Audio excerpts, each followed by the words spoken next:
Bonjour, j'ai le plaisir de recevoir aujourd'hui François Cailleteau, qui est Saint-Cyrien, qui a été longtemps à la tête du contrôle général des armées, puis inspecteur des finances, et qui vient de publier ce livre « Décider et perdre la guerre ». Alors François Cailleteau, bonjour. Vous commencez tout de suite ce livre en disant que on a décrypté Louis XVI, pourtant a été peu guerrier, alors que Louis XV a laissé une meilleure trace, alors qu'il a perdu, lui, beaucoup de guerres. Donc en fait, le fait de perdre les guerres n'est pas tellement un motif de blâme dans l'imaginaire collectif.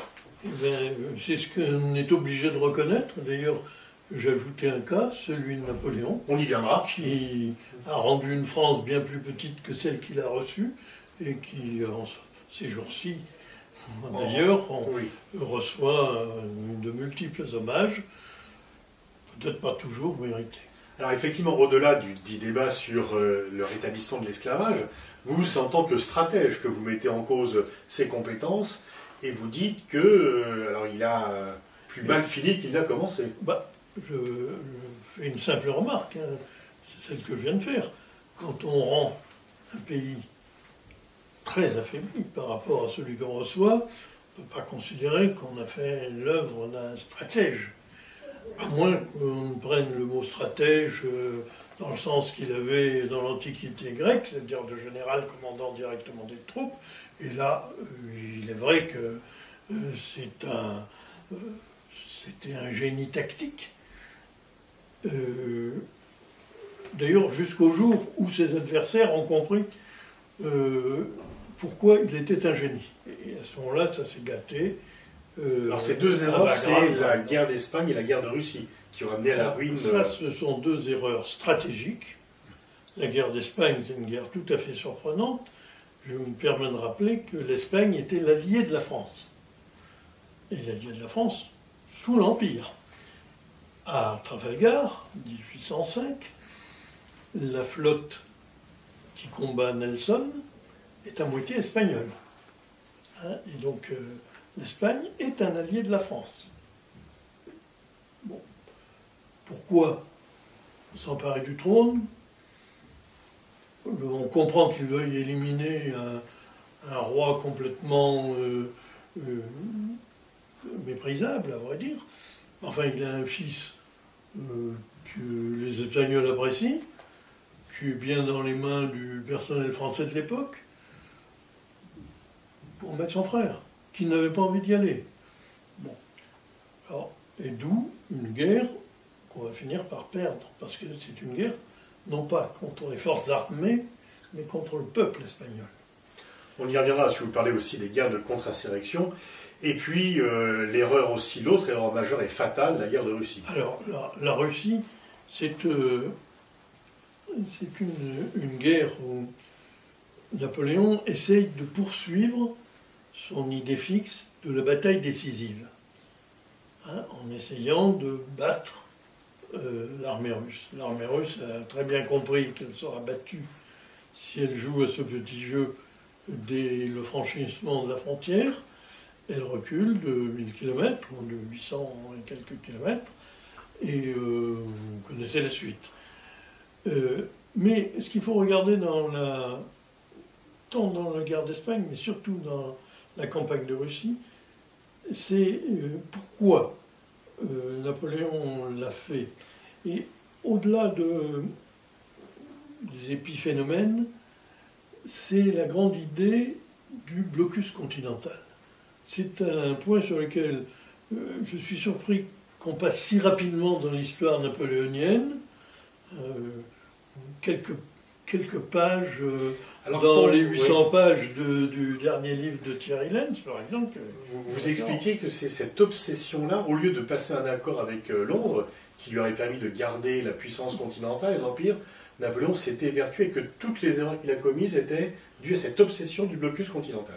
Je pense que ça a été vraiment, en tout cas, une toile de fond qui l'a constamment ramené à cette idée.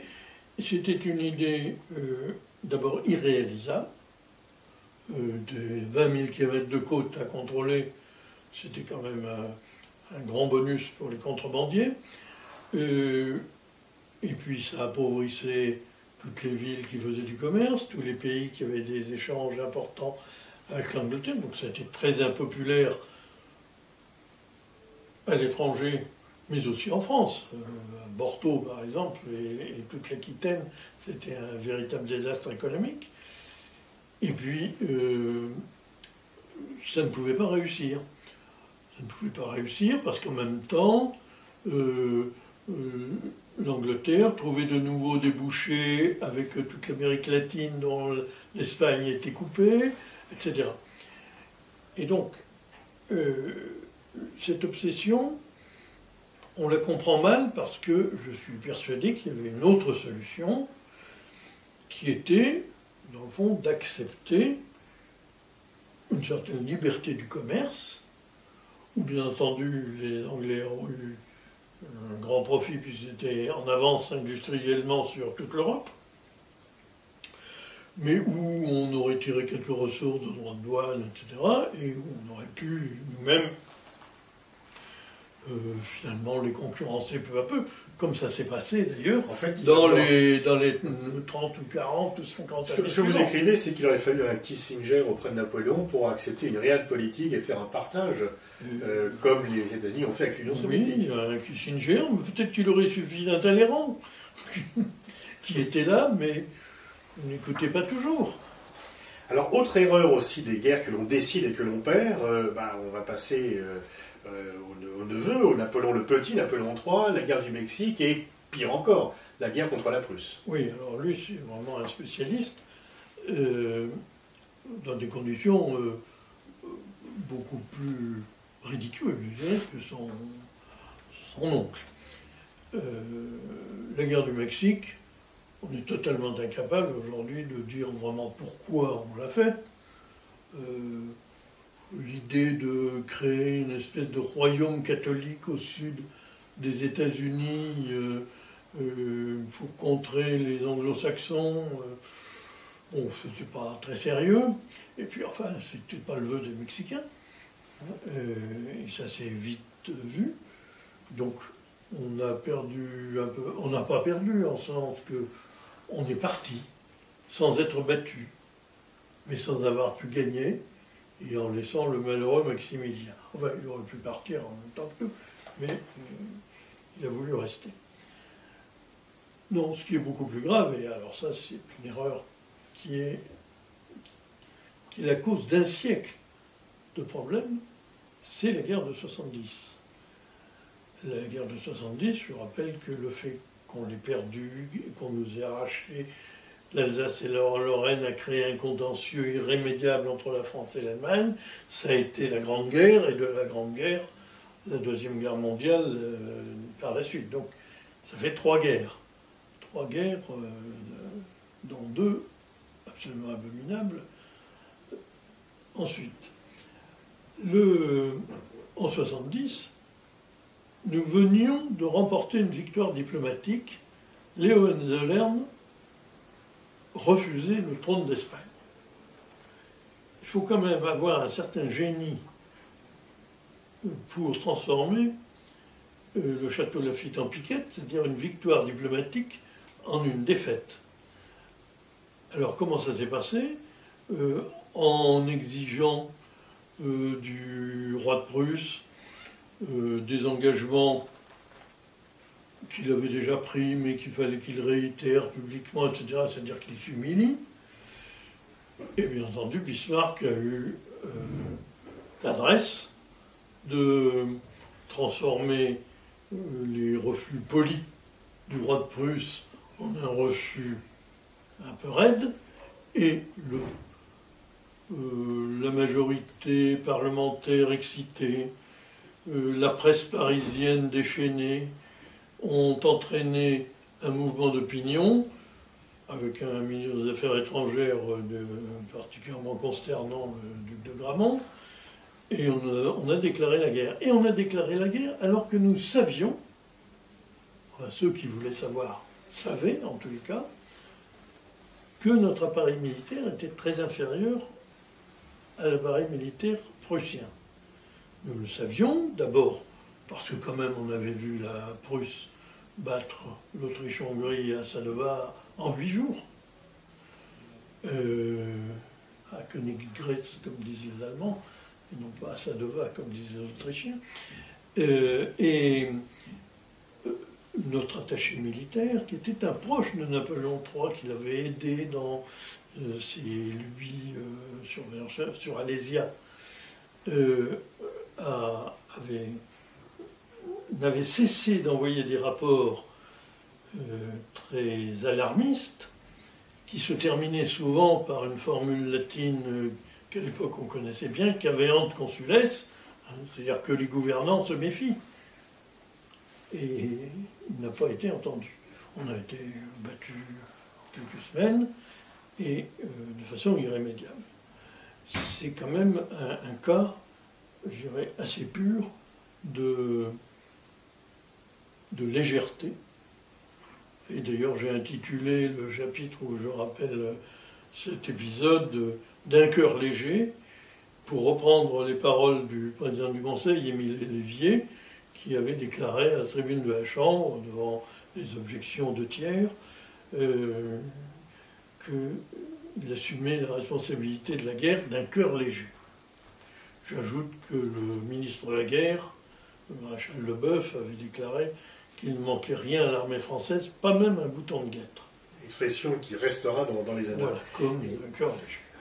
Alors ça fait le lien, puisque finalement ces guerres-là, la guerre notamment d'Espagne, fait le lien avec un livre qui est un peu plus ancien, mais je dirais qu'il a 10 ans, mais on a l'impression que vous l'avez écrit cette année, sur les guerres inutiles, sur les guerres de contre-insurrection, où vous dites que, à part l'exemple, si ma mémoire est exacte, de la guerre de Malaisie, où pour des raisons très spécifiques, on se peut en revenir, les Britanniques ont gagné, toutes les autres guerres de contre-insurrection sont vouées à l'échec, et pourtant, l'Afghanistan vient de le prouver, et on se pose la question du maintien de la présence somalienne. Pouvez-vous dire pourquoi les guerres de contre-insurrection, donc les guerres, ce qu'on appelle les interventions militaires occidentales maintenant, sont nécessairement perdues? Alors, dans les configurations d'aujourd'hui, d'abord, il y a un problème fondamental, c'est que les armées occidentales ne sont pas faites pour les guerres d'insurrection. Et notamment, c'est le cas de l'armée américaine, une armée à l'armement pléthorique et à la faible infanterie. Or, les guerres d'insurrection, de contre-insurrection, elles se passent sur le terrain. Elles supposent aussi deux choses. Elles supposent que les gens qu'on met sur le terrain soient une proportion assez forte de la population concernée pour marquer leur empreinte. Il y a eu des nombreuses études sur le sujet, on dit 4%. 4% de 25 millions d'Afghans, ça fait 1 million. Hein. Bon. Et personne n'a les moyens de le faire. Avec la fin de la conscription. Oui. Et avant, et même avant, au Vietnam, où il y avait la conscription, les États-Unis ne sont jamais arrivés à... Là aussi, il y avait à peu près 25 millions d'hommes, de Vietnamiens, à ce chiffre d'1 million. Au pire, au mieux ou au pire, c'était 500 000 hommes. Donc il a fallu le double. Et encore, quand on regarde ceux qui sont vraiment sur le terrain, c'est-à-dire l'infanterie, pour l'essentiel, les appuis directs de l'infanterie, etc., c'était 5 fois moins, 5 ou 6 fois moins. Donc, très bien. Et puis, il faut aussi, aujourd'hui, faire la guerre. Faire la guerre, ça suppose des pertes. Et les pays occidentaux ne supportent pas les pertes. Il est tout à fait frappant de voir aujourd'hui l'évolution qu'il y a eu, même en France. En France, pendant la guerre d'Algérie, c'était 10 morts par jour, à peu près. On n'en parlait pas. On n'en parlait pas. Il n'y avait pas il y avait à la fois la censure et en même temps, c'était la norme aussi, quoi. Non, c'était pas de la censure. On n'en parlait pas. Il n'y avait pas de censure. Rien n'aurait empêché d'un journal de dire qu'il y avait des pertes très importantes. Non, c'était dilué, bien sûr. Enfin, il y a eu des affaires où on a eu 200 morts d'un coup. Hein. Bon. On n'en parlait pas. On peut se reporter au journal d'époque, c'était, au fond, on avait l'habitude. Aujourd'hui, 10 morts dans une affaire, Ouzbine par exemple, on en parle beaucoup, on fait des cérémonies, et il y a même des gens qui intentent des actions pour mise en danger de la vie d'autrui contre la hiérarchie qui a envoyé les soldats au combat. Évidemment, c'est une mauvaise plaisanterie, mais ça donne un état d'esprit qui est général dans les pays occidentaux. Donc il ne faut pas se faire d'illusions. Contre des gens décidés, on n'y arrivera pas. Alors on peut y arriver dans une certaine mesure, comme en Irak, quand on a l'appui d'une partie de la population. Par exemple les Kurdes, une partie des chiites irakiens, les Kurdes, tout ça, c'est une majorité d'Irakiens qui n'avaient pas du tout envie de voir s'installer un État sunnite extrémiste. C'était ça le cas. Dans ce cas-là, on a des troupes au contact qui sont des Irakiens, que nous appuyons, etc. Et ce ne sont pas nos combattants qui se font tuer. Et donc là, on arrive à éradiquer, en tout cas, l'État islamique. Le danger de l'idéologie, c'est une autre affaire, mais on y arrive. Mais c'est que dans un cas très particulier, on a vraiment l'envie. Vous parlez du Mali.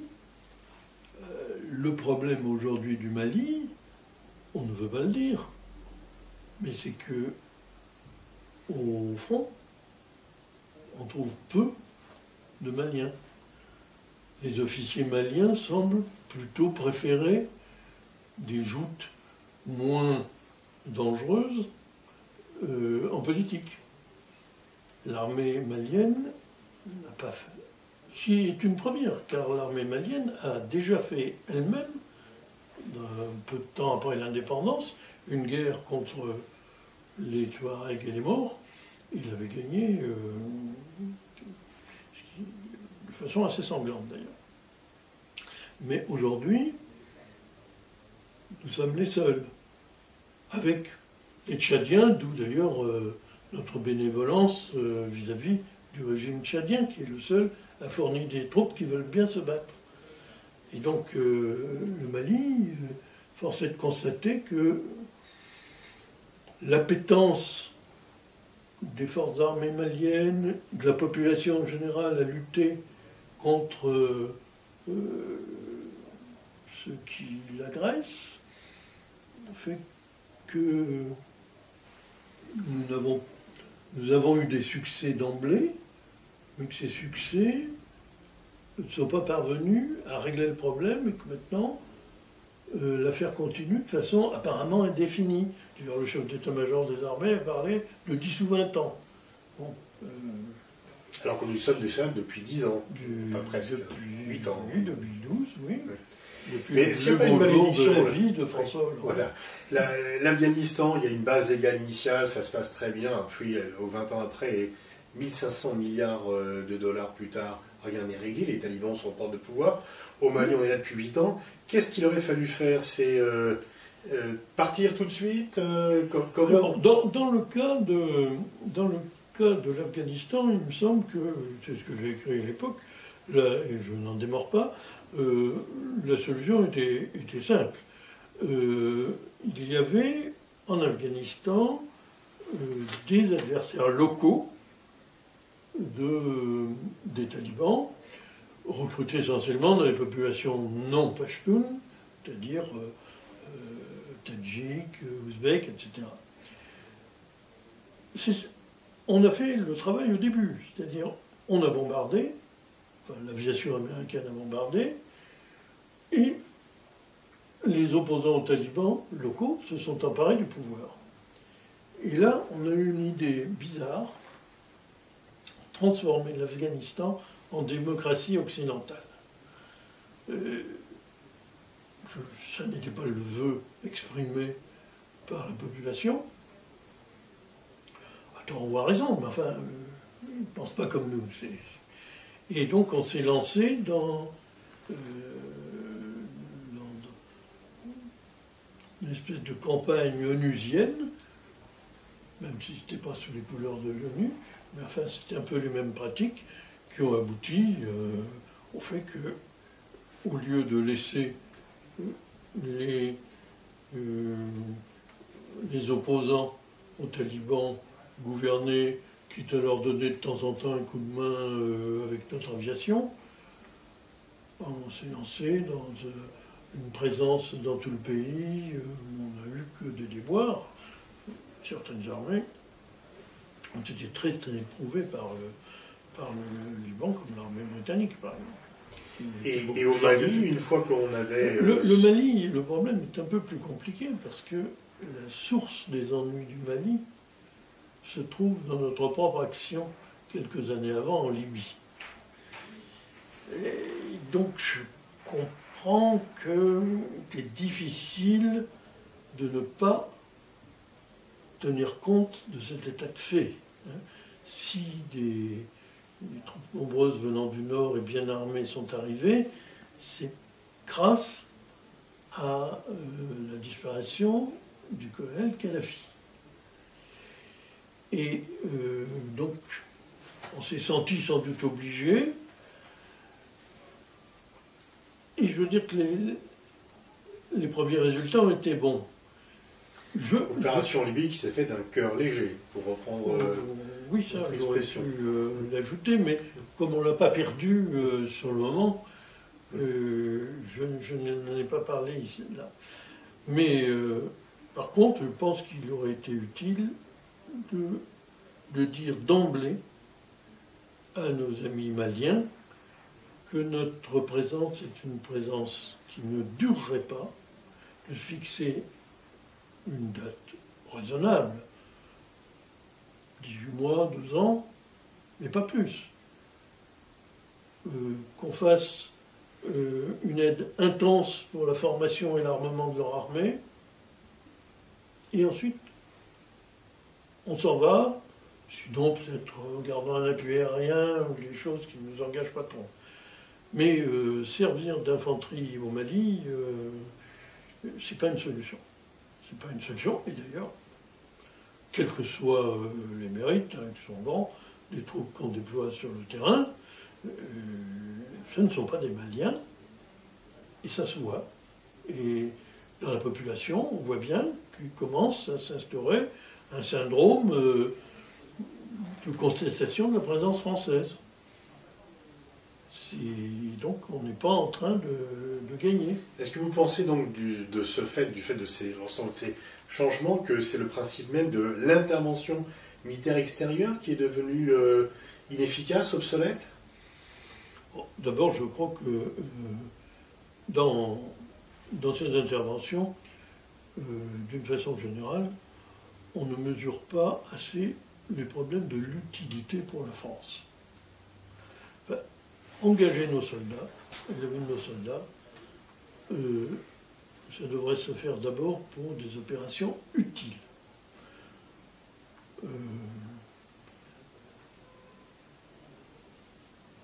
Donc, c'est la première chose. Deuxièmement, il faut être sûr de vaincre.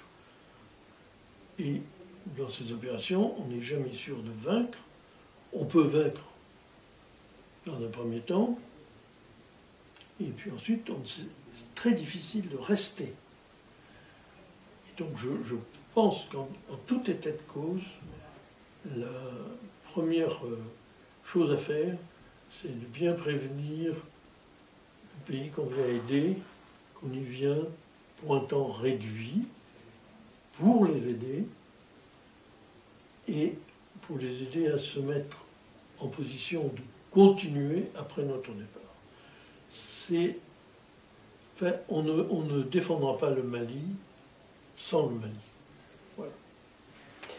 Merci François Cailleteau. Je renvoie à la lecture de ces deux livres, celui qui vient de sortir, Décider et perdre la guerre, aux éditions Economica, et puis un plus ancien, mais qui une fois encore reste d'actualité totale, Guerre inutile, contre-insurrection et historique et critique. Vous faites le bilan des guerres de contre-insurrection qui sont à peu près toutes perdues les unes après les autres. Merci François Cailleteau. Merci Pascal.